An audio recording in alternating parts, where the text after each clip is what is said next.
Hi, my name is Jake Miller, and I'm one of the authors of the book When the Fire's Gone: Real Stories of Survival, Resilience, and Heartbreak When Dealing with Teacher Burnout.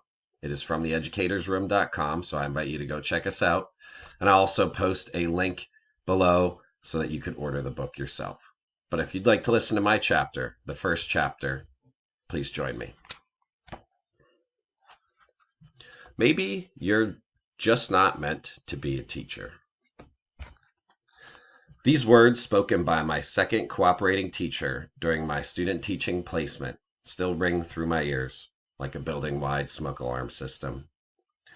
I'll never forget the arsonist who spoke those words, Miss Pamela Baker Jones, name changed for privacy's sake, of course.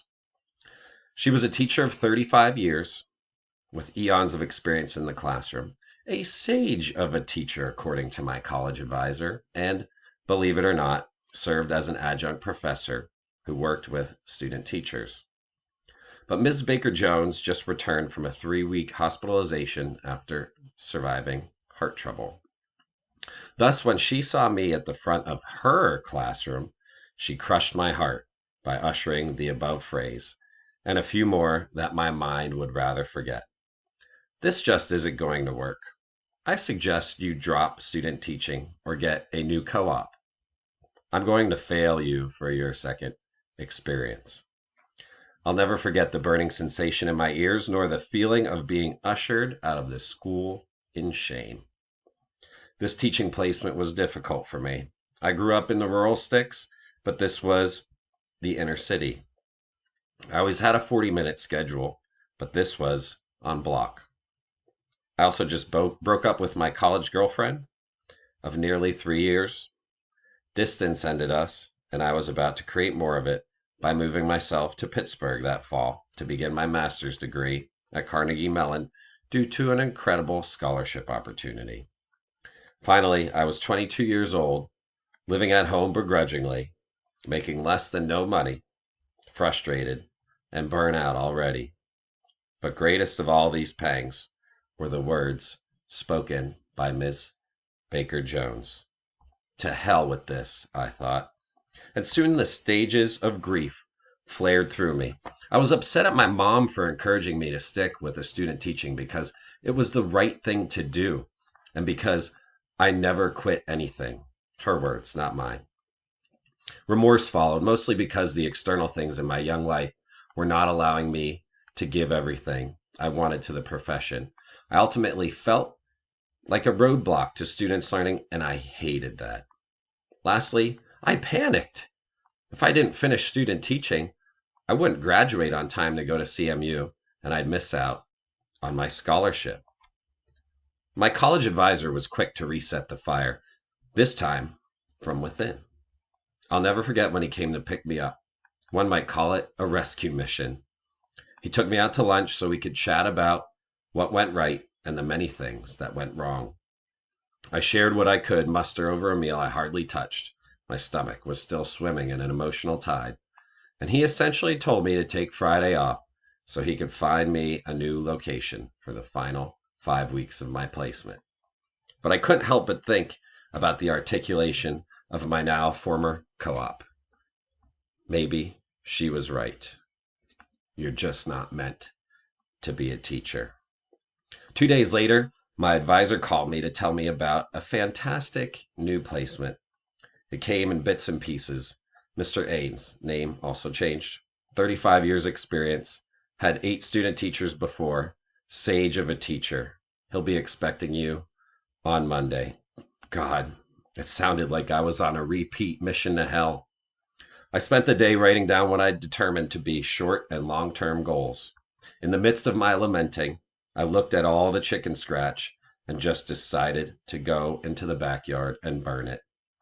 This new challenge was to be my focal point, and I wasn't backing down from it.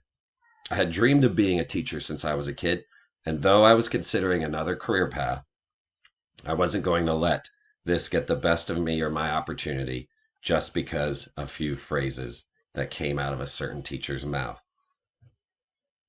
I looked in the mirror and gave myself a rare personal pep talk. Just 5 weeks. Do your best. Don't leave this field with any regrets.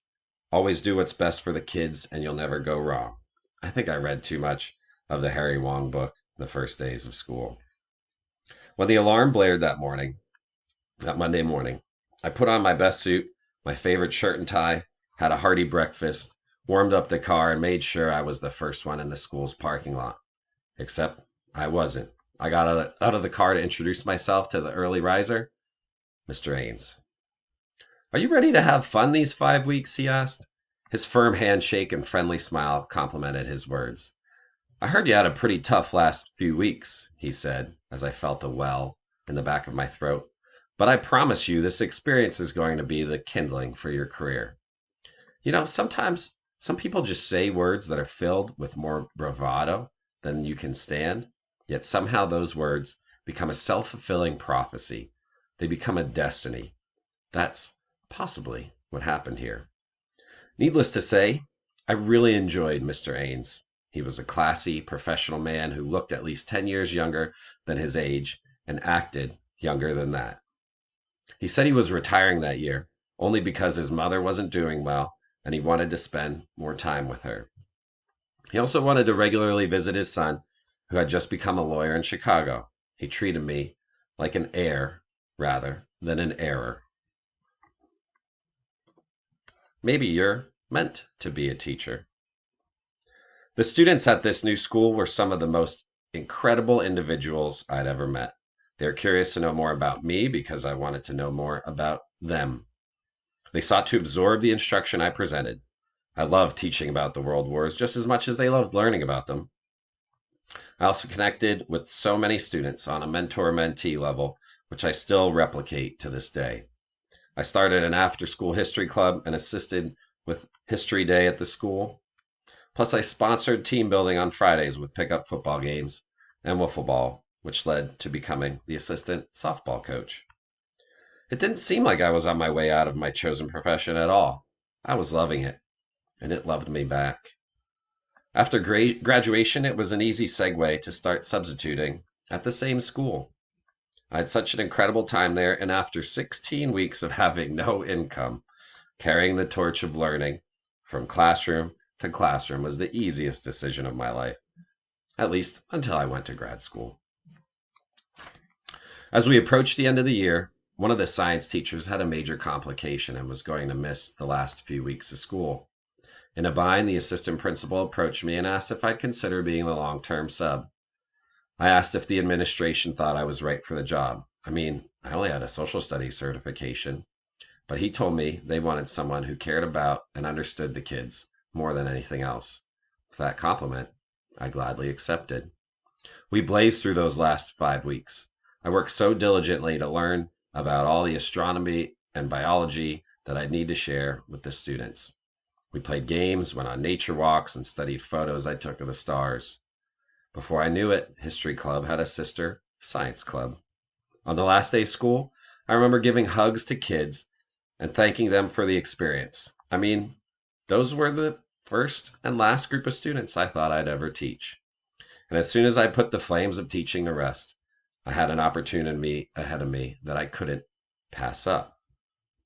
But when I walked into the parking lot and put my keys in the ignition to drive away to my new life, I took a long, hard look at the school and thought about all the individuals inside of it. Suddenly, I started to bawl.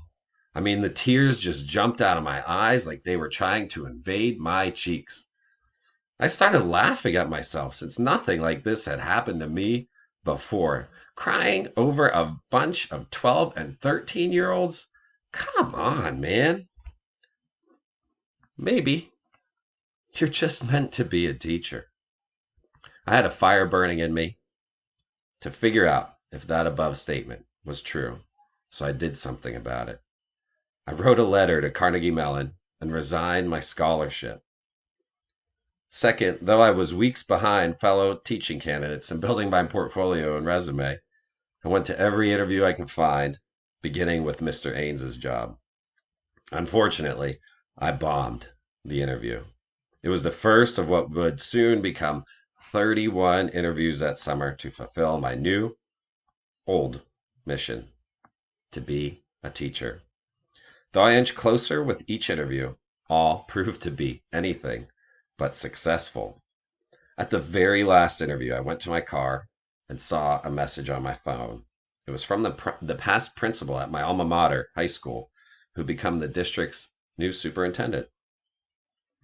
He had received my resume from one of his friends and saw that I had forgone a scholarship to Carnegie Mellon University to make a career out of teaching, and he wanted to discuss it. I gave him a call back, not expecting much, but after a few questions, he offered me a job immediately and wondered when I could start. What luck! I made my way to the school like wildfire and gave him a big hug of gratitude as soon as I got there. But I didn't exactly know what I was going to be teaching. You'll be teaching American government to high schoolers. Are you comfortable doing that? Have you ever taught that before? He said. I thought back to those first 3 weeks with Ms. Baker Jones and how far I'd come since teaching that version of American government. I felt the fire burning behind my eyes, seeking to prove my doubters wrong. I'm going to teach this class like you've never seen anyone teach anything, I said. These kids will be senators and House representatives. We're going to have a mock trial, and we're going to run teachers as candidates in a mock presidential election. He smiled, and I could have seen the words written in the air. You're just meant to be a teacher. Thank you. Again, the book is When the Fire Is Gone from the Educator's Room. My name is Jake Miller. I'm the author of Chapter 1. Maybe you're just not meant to be a teacher.